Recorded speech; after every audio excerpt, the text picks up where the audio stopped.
मी शहरामध्ये येत असताना आईचा शेवटचा निरोप घेत असताना आईने मला दिलेला शेवटचा संदेश मी आपल्या समोर कवितेच्या रूपामध्ये मांडतो.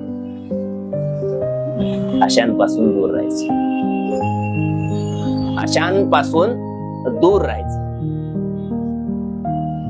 तुला प्यायला भाग पडतील, तुला प्यायला भाग पडतील, तुला कन्व्हिन्स करायला 1000 कारण सांगतील.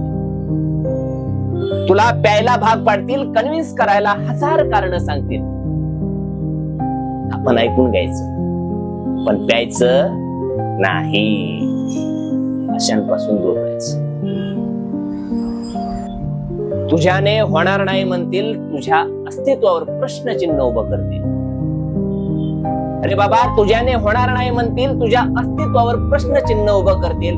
आपण न चिडता न रागावता ऐकून घ्यायचं पण हरायचं नाही.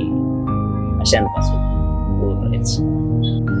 तुला अर्ध्यात सोडून जातील तर काही जाणून बुजून एकटं पाडतील.